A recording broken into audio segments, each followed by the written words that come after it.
Hello everyone. आज की video में हम एलिमिनेशन ट्रिक्स पे बात कर रहे हैं। दैट हम आपको क्वेश्चन के साथ दिखाएंगे कि एलिमिनेशन ट्रिक में आप कहाँ पे गलती करते हो जिसकी वजह से आप नेगेटिव मार्क्स स्कोर करते हो। एक्चुअली में होता क्या है कि आप एलिमिनेशन ट्रिक्स को ब्लाइंडली अप्लाई कर रहे हो। एंड द थिंग इज़ कि जब आप सिर्फ और सिर्फ वर्ड्स को लर्न करते हो ना, that when this word will come I will mark the statement wrong और राइट। जब आप इस बेसिक पे आप अप्लाई कर रहे हो, इस चीज़ को लर्न करके आप अप्लाई करते हो, देन वो ब्लंडर क्रिएट करता है आपको प्रीलिम्स क्लियर करने में। That is the biggest hurdle when we initially come in this journey. जब हम स्टार्टिंग में स्टार्ट करते हैं एंड हमें कुछ एलिमिनेशन ट्रिक्स से रिलेटेड कोई वीडियो दिख जाती है, तो फर्स्ट ऑफ जिनका फर्स्ट और सेकंड अटैम्प्ट होता है तो जर्नली वो सिर्फ और सिर्फ वही कुछ वीडियोस देख के जाते हैं और उसी बेसिस पे उनको अप्लाई करके आते हैं, जिसकी वजह से वो नेगेटिव मार्किंग मिलती है। एंड देन फिर हम स्कोर करते हैं कुछ यही 10-15 मार्क्स कम हमारे मिलते हैं जी, जो हमारी कट ऑफ होती है उससे। एंड जो जिनके अटैम्प्ट्स ज़्यादा हो जाते हैं, लाइक 3-4 अटैम्प्ट जिन्होंने दे लिए, वो इस तरह से हो जाता है कि हमने बहुत सारी चीज़ें हम सोचते हैं कि नॉलेज का गैप है जिसकी वजह से हम उस चीज़ को नहीं पढ़ रहे। लाइक फॉर एग्जांपल हमारे कुछ क्वेश्चंस आते हैं फ्रॉम बेसिक्स, मान लीजिए आप, जैसे कि नॉन कॉपरेशन मूवमेंट पेपर 2025 में था, या कुछ जैसे राजा राम मोहन रॉय, ठीक है, इस तरह के क्वेश्चंस, ये वाले टॉपिक्स हम सब ने पढ़े हैं। बट फिर जो एग्जामिनर जिस तरह से क्वेश्चन बनाता है उस तरह से हम उस चीज़ को नहीं पढ़ पा रहे, ठीक है।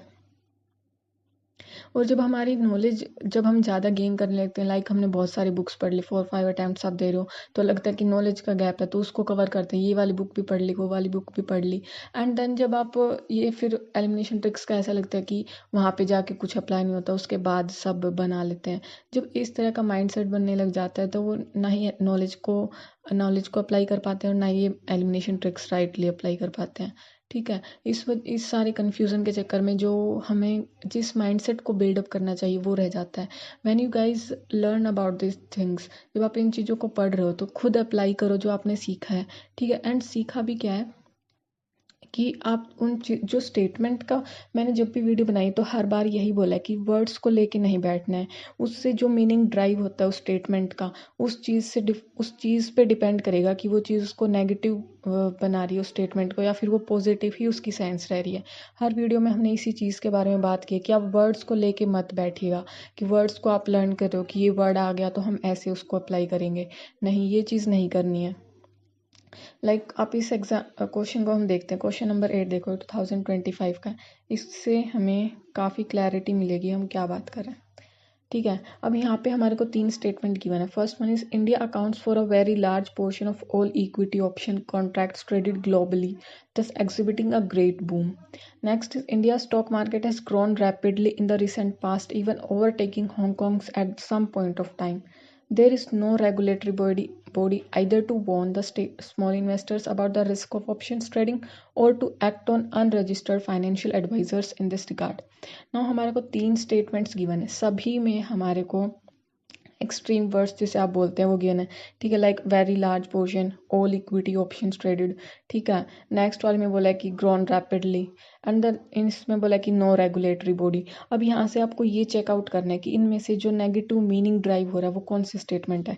और आप ये देखो, थर्ड स्टेटमेंट हमारे को क्या बोले कि अगर कि रेगुलेटरी बॉडी है ही नहीं कि वो स्मॉल इन्वेस्टर्स को वॉर्न कर सके, ठीक है, और जो अनरजिस्टर्ड एडवाइजर्स हैं, फाइनेंशियल एडवाइस, उनके रिगार्डिंग कोई एक्शन लिया जा सके, इसके लिए कोई रेगुलेटरी बॉडी है ही नहीं।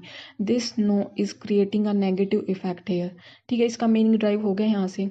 अगर मान लीजिए मे बी ये वाला क्वेश्चन हमारा करेक्ट होगा because of this third statement, ये वाली स्टेटमेंट, बिकॉज ऐसी स्टेटमेंट हमने पहले भी वाईक्यूज में देखी है जो कि हमारी गलत रही है, ठीक है। तो इसके बेसिस पे आपने थर्ड ऑप्शन को इनकरेक्ट मार्क किया होगा, तो BCD ऑप्शन हमारा इनकरेक्ट होके आपने राइट आंसर मार्क कर लिया होगा यहाँ से, राइट।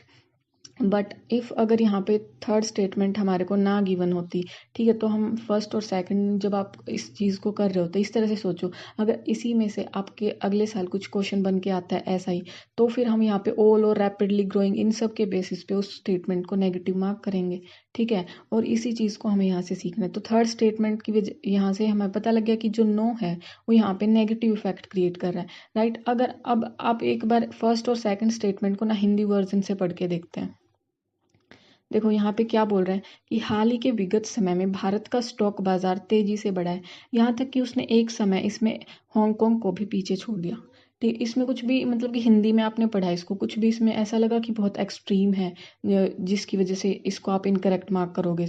यहाँ पे जो तेजी से बढ़ा है, अब इसमें क्या है रहा है कि तेजी से बढ़ा है, एक समय पे उसने हांगकांग को, एक समय पे कहीं ना कभी मतलब कि ऊपर नीचे स्टॉक मार्केट वगैरह तो ऊपर नीचे जाती रहती है, तो एक समय पे पीछे छोड़ दिया, तो इसमें कोई ऐसी बड़ी बात तो नहीं है। ठीक है, अगर ऐसे बोले जाए कॉन्स्टेंटली ही, तो वो चीज़ में भी उसमें नेगेटिव इफेक्ट क्रिएट कर सकती है। बट यहाँ पे एक सिंपल सी स्टेटमेंट बनाई जा रही है ये। ठीक है, at some point of time डाल के उसमें एक समय पर उस चीज़ को, उस इफेक्ट को उसने माइल्ड कर दिया यहाँ पे। राइट, अब फर्स्ट वाले को पढ़ते हैं। वैश्विक स्तर पर किए गए सभी इक्विटी विकल्प संविदाओं के कारोबार में भारत का अत्यधिक वृहद अंश होता है। इस प्रकार भारत सहसा अतिवृद्धि को दर्शाता है। अब इसमें क्या है कि, जस्ट 1 सेकेंड, इंग्लिश में पढ़ते हैं अब। India accounts for a very large portion of all equity option contracts traded globally, दस एग्जिबिटिंग अ ग्रेट बूम। मतलब कि सभी जित इक्विटी ऑप्शंस जो भी कॉन्ट्रैक्ट्स वगैरह होते हैं उसमें एक लार्ज शेयर है। तो इसमें कुछ भी ऐसी बात नहीं है कि ये नहीं बोला कि सारा शेयर इंडिया का है या बिल्कुल भी नहीं है। ठीक है, तो ये वाली स्टेटमेंट भी यहाँ पे बिल्कुल सिंपल बनाई जा रही है। तो अगर आप यहाँ पे वर्ड्स को देख के ओल है रैपिडली है यहाँ पे कंफ्यूजन हो जाओ और तीनों में से कौन सी को इनकरेक्ट मार्क करें कौन सी को राइट मार्क करें, तो ये क्वेश्चन आपका टाइम भी लेगा, आपकी एनर्जी भी होगा, आपका माइंड जो है वो नेगेटिव डायरेक्शन में जाएगा। ठीक है, अगले वाले क्वेश्चंस पे भी उस चीज़ का इफेक्ट पड़ेगा। बट अगर आप इसको क्वेश्चन को देखते ही, ठीक है, मीनिंग ड्राइव करते ही आपने डायरेक्ट यहाँ पे देखा कि थर्ड स्टेटमेंट इनकरेक्ट बन रही है, बाकी दो स्टेटमेंट सिंपल बनाई जा रही हैं, आप सीधा आगे बढ़ोगे, आपका कॉन्फिडेंस भी लेवल अच्छा रहता है। ठीक है, अगले वाले क्वेश्चंस को करने के लिए बूस्ट मिलता है इवन। ठीक है, जहाँ पे भी आप इस तरह से फंस जाते हो और इन वर्ड्स के चक्कर में आके क्वेश्चन ये समझ ही नहीं आ रहा, इतना ऐसे लगने लग जाता है कि लेंदी पेपर है, स्टेटमेंट्स आई डोंट नो कैसी बनी जा रही हैं, समझ ही नहीं आ रहा, सभी नेगेटिव है, इनमें से सभी में नेगेटिव वर्ड्स डाल रखे हैं। ठीक है, एक्सट्रीम वर्ड्स डाल रखे हैं, इसमें कैसे पता लगे, ऑप्शंस भी इस तरह से हैं, ऐसा तो नहीं हो सकता कि सभी इनकरेक्ट होंगे। जब इस तरह से थॉट्स आने लग जाते हैं वहाँ पे, तो वो काफ़ी ज़्यादा आपको बैडली इफेक्ट करता है वहाँ पे। ठीक है, तो इन चीज़ों को समझने की ज़रूरत है। Okay guys, all the best. We'll meet in the next video. Jai Shri Krishna. Radhe Radhe.